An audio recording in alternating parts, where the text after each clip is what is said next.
Hey guys, Tyler Jeffcoat with Seller Accountant, and we are knee deep in our four-part series, The Cost of E-commerce Accounting. And this series has been about helping us understand kind of how to do this complicated brand of accounting correctly.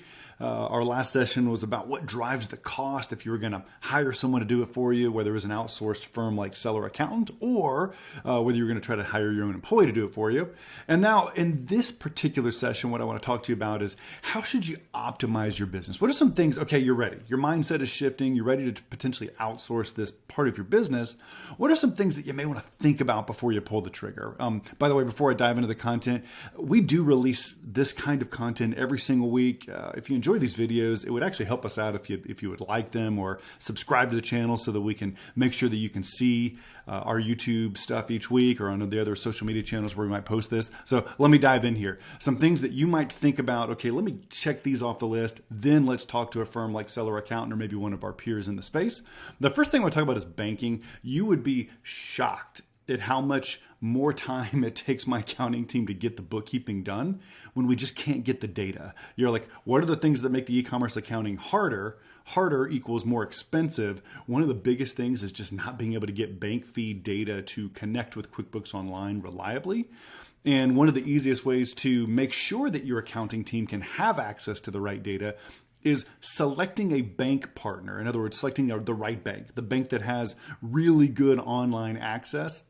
And in particular, a bank that has the ability to add an accountant level user. Like, so for instance, with Chase and Wells Fargo, they would call it like an access manager, where my team doesn't want to be able to send wires or ACHs, but we want to be able to get statements and download transactions, right? That kind of thing.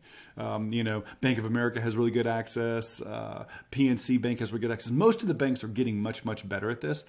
But every once in a while, your local credit union, which you've loved forever, ends up being a really bad bank to choose if you're going to be partnering with an accounting firm that has to then, now you become the bottleneck because every time we want to get the data, we got to come through you. And so just know that noise in getting data is one of the biggest kind of frustrations for your accounting team, but it's also for you because it makes it harder for us to get the work done. So bank, pick a good bank. Second thing is inventory management. The most important part, I've mentioned this, I think, in every video of the series, managing inventory is the deep end of the pool, baby. It is the most challenging thing you do and that we will help you do in managing the finances of this kind of business.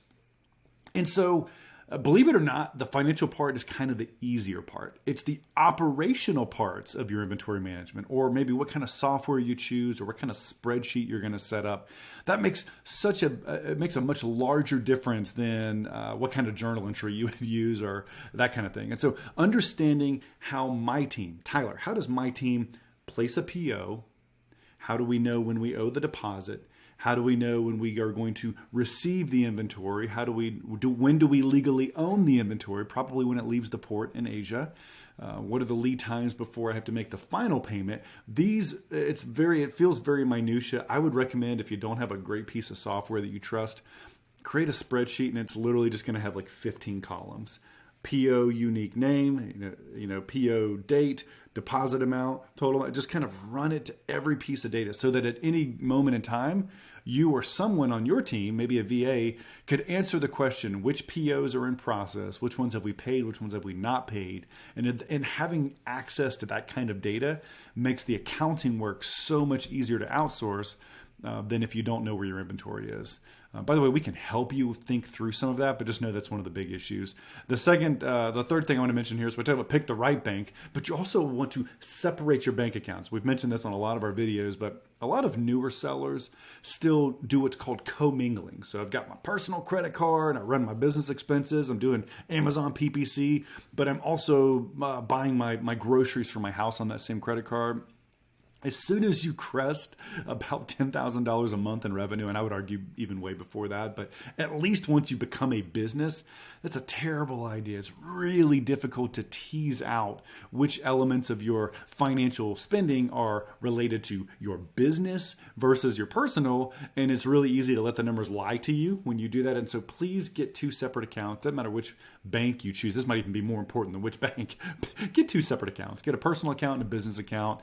And then now let's shift to your mindset a little bit. So, we talked about picking the right bank, getting separate accounts, understanding your inventory.